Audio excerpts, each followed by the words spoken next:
In this video, we will be talking about some of the characteristics of polynomial functions.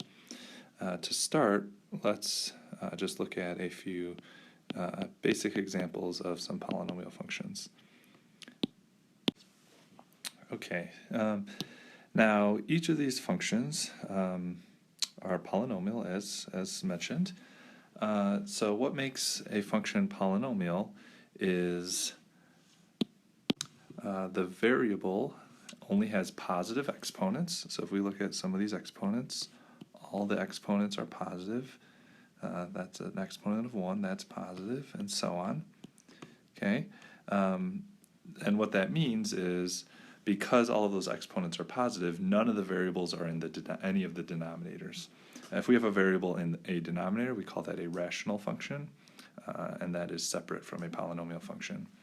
Now, as you can see with all of these examples, there could be a single term, like this first and the last example, or we can have many terms. Poly just means many. That's probably a loose translation, but that's how we can think of these polynomial functions. A function with many terms with only positive or 0 as the exponents. So some of these functions have special names. We call this first function a constant function. Anytime we have the function just equal to a single real number with no variables, we call that a constant function. The second function we call a linear function. If we were to graph that, that would create a line. The third one is quadratic function, which we talked about in the previous video. This third one is a cubic. The highest exponent is cubed, and then if we have the highest exponent as something to the fourth, we call that a quartic.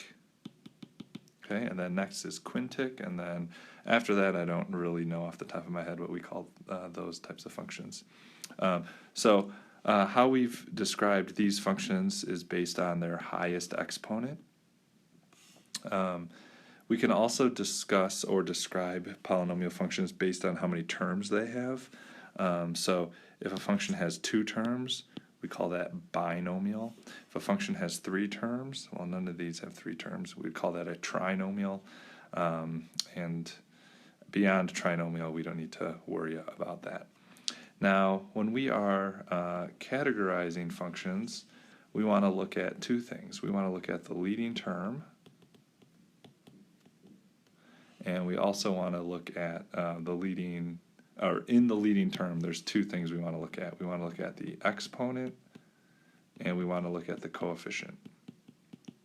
And this will determine what the end behavior of the graph looks like, and we'll discuss what we mean by end behavior here in a second.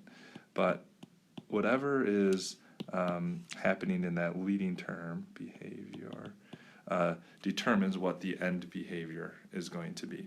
So the leading term for each of these functions, well, the leading term, it's usually written first, but it doesn't have to be written first. The leading term is just the term with the highest exponent. We could also have a function like this, where we have 3 plus x to the 5th. That x to the 5th would be the leading term, even though it's not written first. So again, the leading term is whichever term has the highest exponent.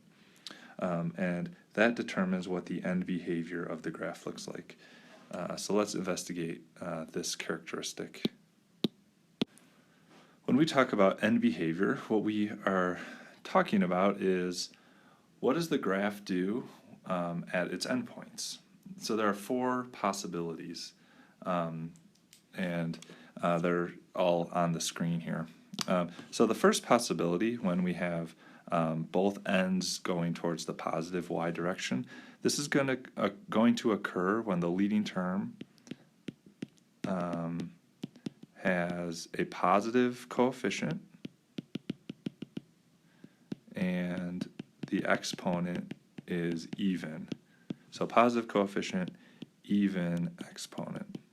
So an example of this would be something like f of x is equal to 4x to the 4th plus blah, blah, blah, blah. We don't care beyond that.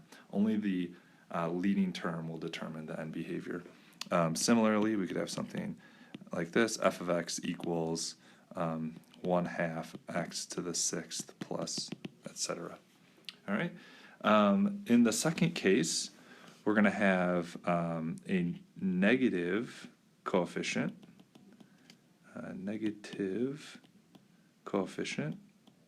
and we will have an odd exponent.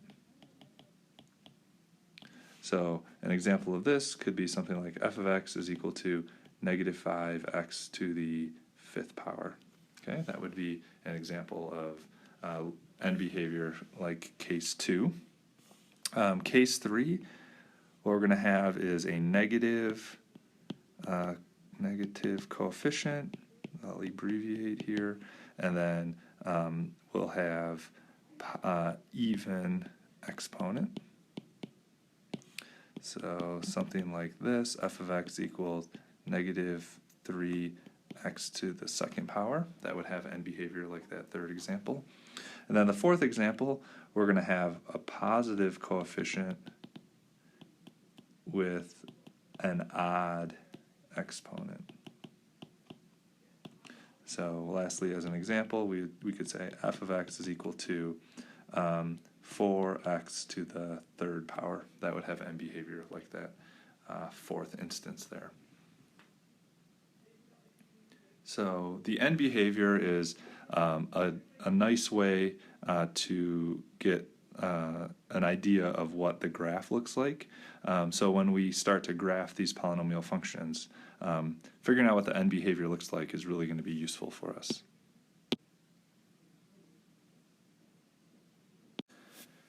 This next slide talks a little bit more about end behavior and practically what it means for a function. So suppose this is our function 2x cubed plus 5x squared minus 7x plus 11. And the question is, what happens when x is very large? Now, one way to think about this is, well, what does the graph look like? Now, we need to look at the leading term, 2x cubed, because the leading coefficient is positive. We're going to start and end in the same spot. And because the exponent is odd, we're going to start negative direction and we're going to go positive. Now, we don't know exactly what happens around the origin, but that's what the end behavior is going to look like. So it's going to start negative and end positive. So one way we could answer this question, the question of what happens when x is very large, well, as x goes in the positive direction, the value of the function is increasing. So what it seems to be happening is as x gets very large, the value of the function also increases indefinitely, we would say, towards positive infinity. Another way we can think about answering this question is, well, if we take the function, and let's factor out the highest degree. So I'm going to factor out x cubed here. What we're left with is 2 plus 5x squared over x cubed minus 7x over x cubed plus 11 over x cubed. And if I simplify here, this will be x cubed times 2 plus 5 over x minus 7 over x squared plus 11 over x cubed. And now what's happening is, well, if x is a very large number, say 1,000,000 or 1,000,000,000 or 10 billion, what's going to happen is each of these terms, that's an x down there, each of these terms that have an x in the denominator, those are all going to go to 0. And think about that. If we look at this first fraction, 5 divided by a very large number, well, if we divide 5 by a very, very large number, that's going to get very close to 0. And so all of this, it's as though when x is large, as x gets large, what's happening is we still have x cubed. Inside the parentheses, we're going to have 2 plus 0, we can say minus 0 plus 0. So it's kind of like we just have that constant 2 inside the parentheses. So what we can say is that, well, the the way that we're going to answer this question entirely depends on what's going to happen here at x cubed. And when x is getting very large, the value of x cubed is also going to get very large. And this idea is called a limit. And the limit is one of the central ideas in calculus. So we're just kind of introducing it here. We'll touch on it a few more times throughout the course, but once you get to calculus, this is a central theme of the class. So what this question is saying, what happens when x gets very large? Well, how we notate that is we say, what's the limit as x, how we say very large numbers is infinity. So what we're saying is, what's the limit as x goes to infinity of this function, 5x squared minus 7x plus 11. And what's happening, what we saw both in the graph over here and what we saw in our algebra, we saw that the function, the value of this function goes to positive infinity. So again, this is an introduction to what's called a limit, and we will touch on this a few more times throughout the class. Next, we'll spend some time talking about zeros of a function, and this says if c is a real number and f is a function, the following are equivalent statements. We would say that c is a zero of f.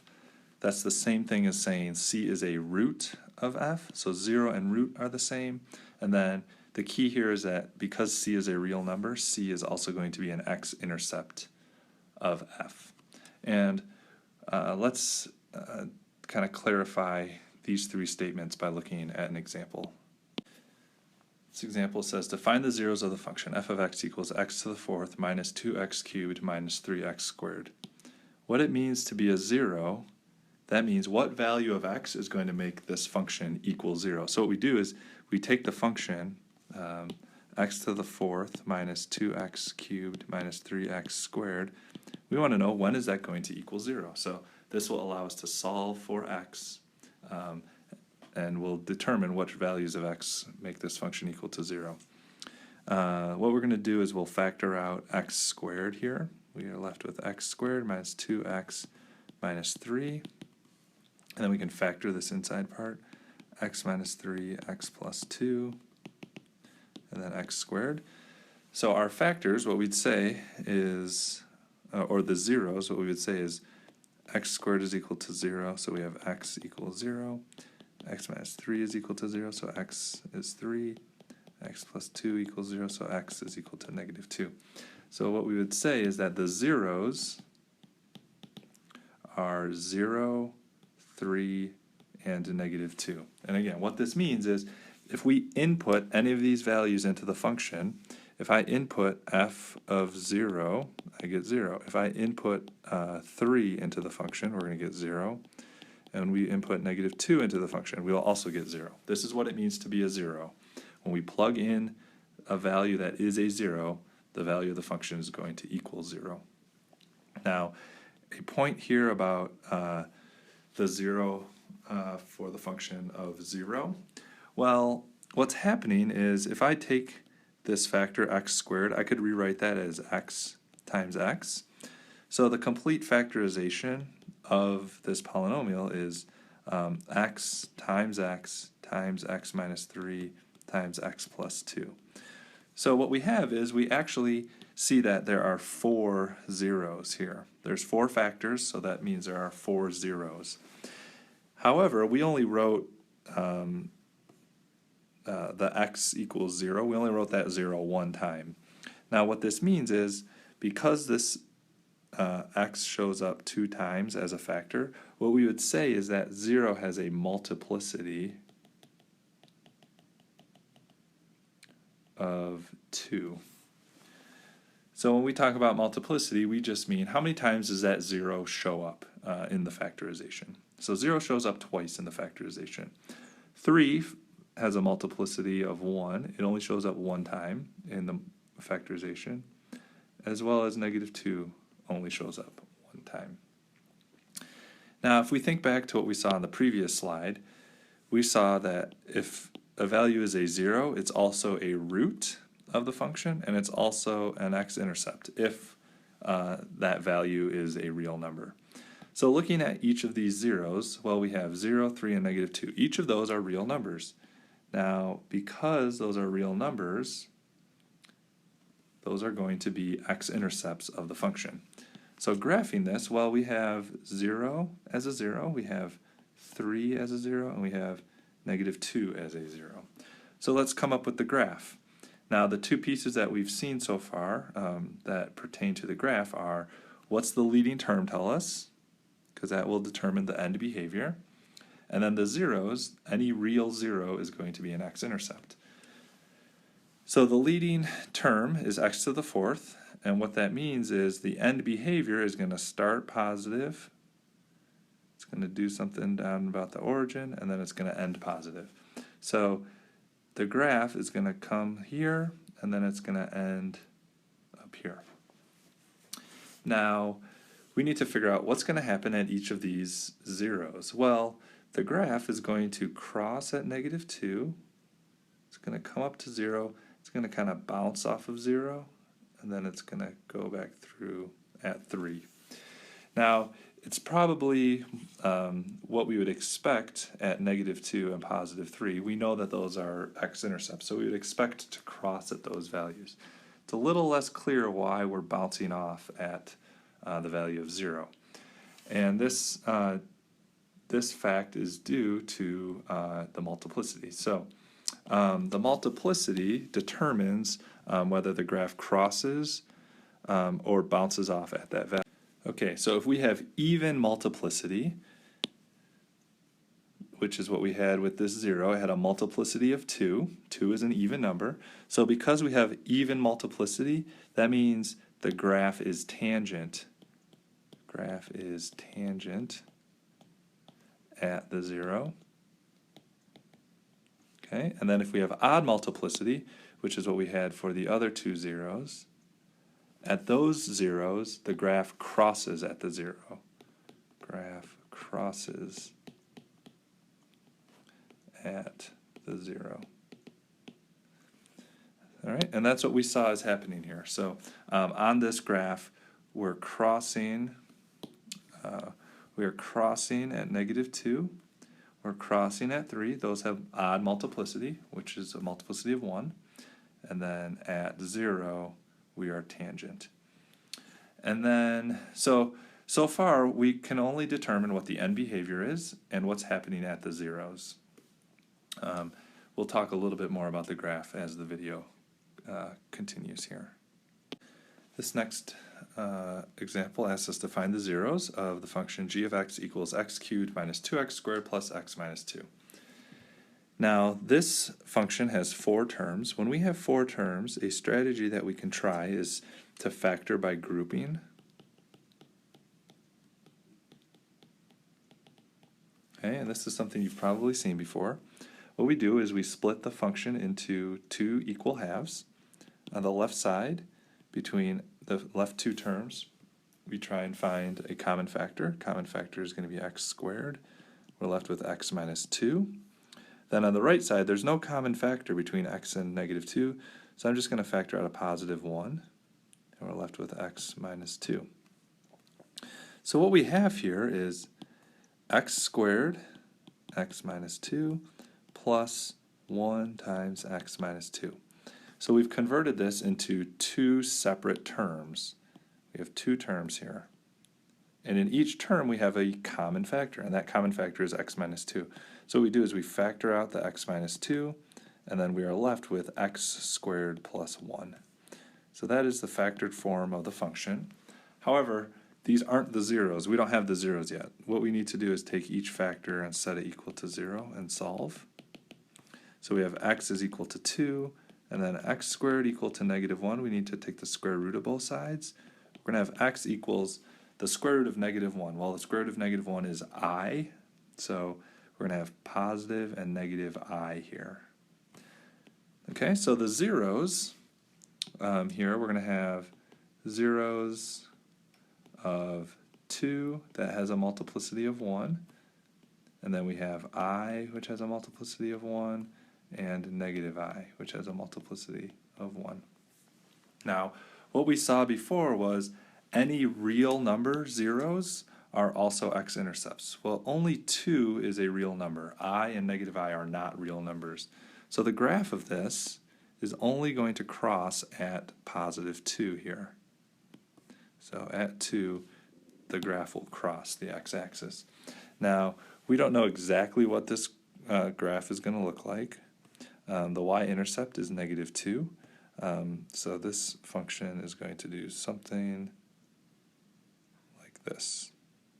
Okay, and we know that the graph is beginning at in the negative direction and ending in the positive direction, and we know that again based on the leading term. The leading term has an odd exponent, so we're going to start in one direction, end in the opposite direction. The leading coefficient is positive, so we're going to start in the negative direction, end in the positive direction.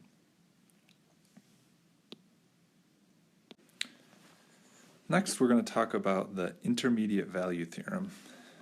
This is what the intermediate value theorem says. Let A and B, spelled B wrong. Let A and B be two numbers with A less than B. If f is a polynomial function such that f of A and f of B have opposite signs, then there is at least one number, let's call it C, for which C is in between A and B, and f of C is equal to 0. So what does this mean? Well, let's look at this graphically. What it's saying is pick two values, A and B.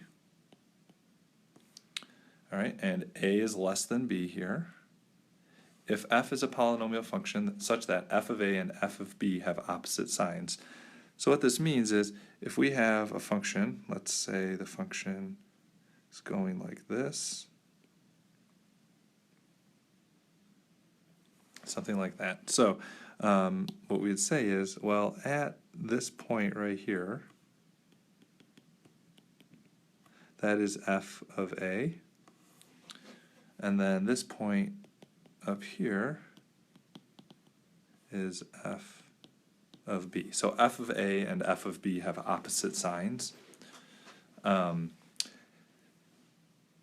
What this means is there must be at least one number C that is in between A and B. So C is going to be right here. Let's change that. C is going to be right here. It's in between A and B, for which f of C is equal to 0. So if we input C into this function, we're going to get a value of 0. And let's just think about this intuitively. What it's saying is, well, if I have a function that goes from negative down here to positive, it must cross 0 at some point in between there. We don't know exactly where it goes, where it crosses, but it must cross 0. I mean, think of this like the temperature or with the weather. Let's say on Monday, the high temperature in Denver, it's very cold. Let's call it -8 degrees. And then on Tuesday, so you go to sleep on Monday night and it's -8 degrees. On Tuesday, you wake up and it's 12 degrees. By applying the intermediate value theorem, you know at some point in the middle of the night the temperature must have had a 0-degree rating. You don't know when that happened because you were sleeping, but if you go to bed and it's -8 degrees, you wake up it's 12 degrees. At some point we crossed over the 0-degree threshold. That's exactly what the intermediate value theorem is saying. We can start out negative, we can end positive. That must mean someplace in the middle we are crossing 0. And this example will help illuminate the intermediate value theorem.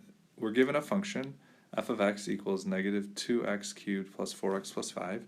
We want to show that there's a real 0 between 1 and 2 of this function. What this is saying is, well, if we input 1 into the function and we input 2 into the function, those outputs must have opposite signs. And if they have opposite signs, that means the function crossed 0 in between those values. So when I input 1, we get negative 2 times 1 cubed plus 4 times 1 plus 5. We get negative 2 plus 4 plus 5, that's 7. When we input 2, we get negative 2 times 2 cubed plus 4 times 2 plus 5. So 2 cubed is 8. 8 times negative 2 is negative 16. Plus 8 plus 5, that is negative 8 plus 5 is negative 3. So because these have opposite signs, so because f of 1 and f of 2 have opposite signs, there must be a value between 1 and 2, let's call that value c, such that f of that value c is equal to 0. And if we think about this graphically, I don't know exactly what this graph looks like, but what it's saying is at 1, the graph is going to equal 7, and then at 2, let's make that 1 a little smaller. So at 1, we have a value of 7. At 2, we have a value of negative 3. So what that means is we don't know what's happening with that function. This is going down. We don't know what's happening, but somewhere it's going to cross the x-axis in between 1 and 2. An additional theorem for us talks about the real zeros of a polynomial function, and this is states that the degree of a polynomial tells the max number of real zeros. So that's one thing that the degree tells us, the max number of real zeros. The degree of a polynomial also tells us the total number of zeros. So remember, real zeros tell us where the graph crosses the x-axis. Now, just because we have a 0 of a polynomial does not mean that the graph crosses the x-axis at that point. It only crosses if the 0 is real. Let's look at a couple examples here. So x minus 1, x plus 2, x minus 3. So how many zeros are there here? Well, this would be degree 3. If we were to multiply this out, we're going to get something that is x cubed plus, don't know exactly what we get, but the leading term will be x cubed. So because this is degree 3, this means at most, well, let's talk about how it relates to this theorem and then specifically what's going to happen with this function. So it says the degree of a polynomial tells the max number of real zeros. So this function, f of x, is going to have at most 3 real zeros, and then it will have 3 total zeros. Now, because this function is already in factored form, we can pretty easily see what the zeros are. The zeros are going to be positive 1, negative 2, positive 3. Those are all real zeros. Those are all real numbers, so all of the zeros are in fact real. So in this one, all the zeros are also real numbers. Let's look at an example where all the zeros are not real numbers. Okay, so we have x plus 3 cubed times x squared plus 1. So how many zeros are there here? Well, that should be a question mark. Well, the first factor, x plus 3 cubed, well, because that's cubed, that's going to correspond to 3 zeros, and all of those zeros are going to be negative 3. So we have 3 zeros here, and then here we're going to have 2 zeros. So what we'd say is, at most, we'll have 5 real zeros, and then there will be total of 5 zeros. Okay, so this just means some of the zeros may not be real numbers. And let's investigate. So x plus 3, that's cubed. We can set that equal to 0. We'll have x is equal to negative 3. So zeros, we're going to have negative 3 as a 0, and negative 3 will have a multiplicity of 3 because that factor shows up 3 times. And then x squared plus 1 is equal to 0. X squared equals negative 1. We've seen this before. X is going to be equal to plus or minus I. So we're going to have a 0 of I and negative I. So what we see is there are 3 real zeros, or rather, that's not entirely correct. We would say there's 1 real 0, but it has a multiplicity of 3. 1 real 0, and then we have 2 non-real zeros.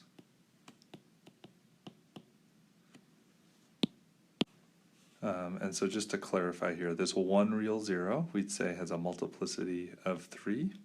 Another way that we could talk about that is saying that negative 3 is a repeated 0, and it's repeated 3 times. So 3 repeated zeros from the negative 3, and then we have 2 zeros here.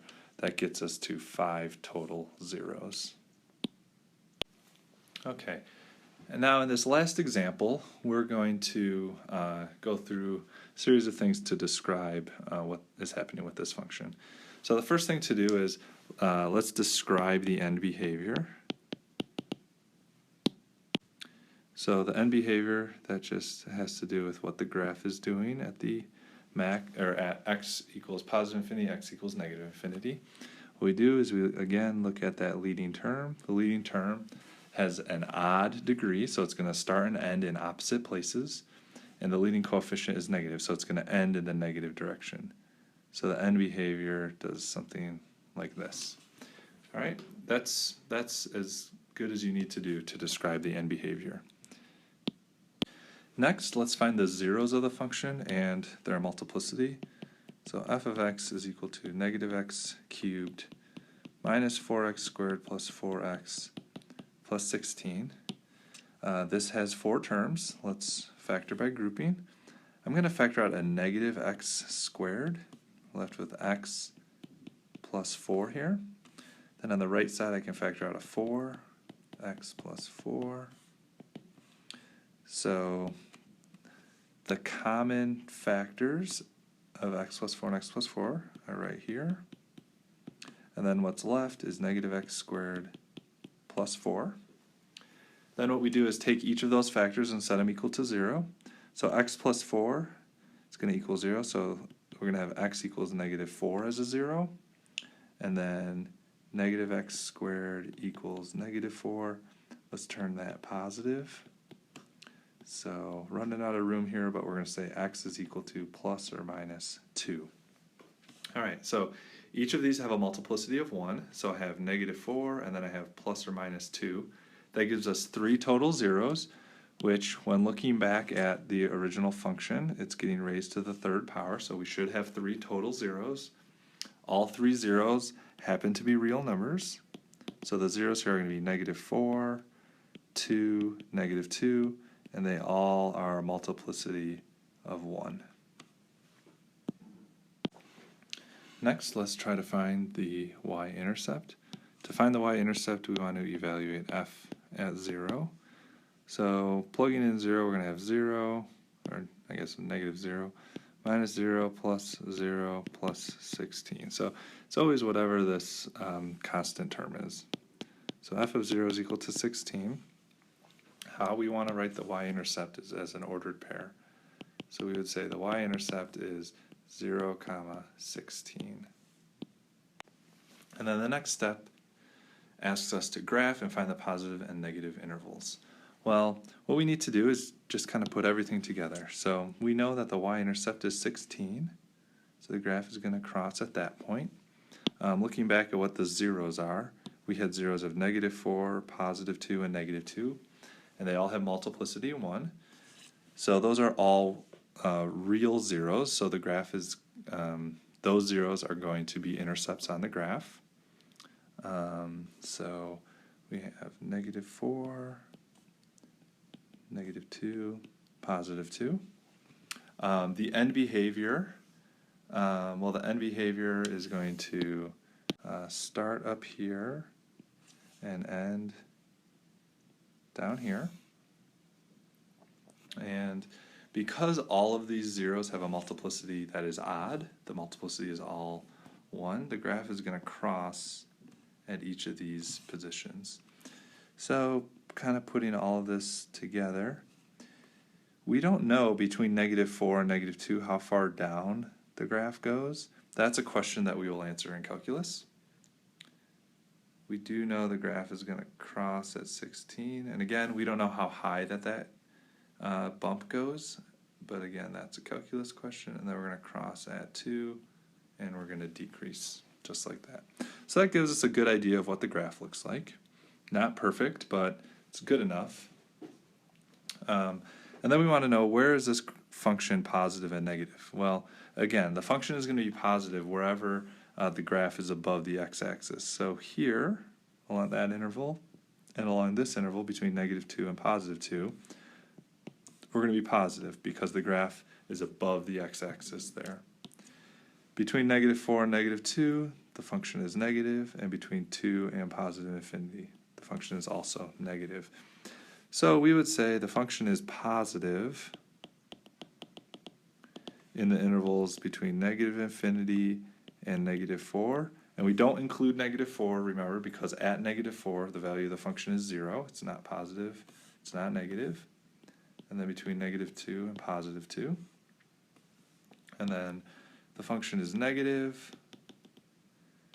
The function is going to be negative between -4 and -2, and then from 2 to infinity.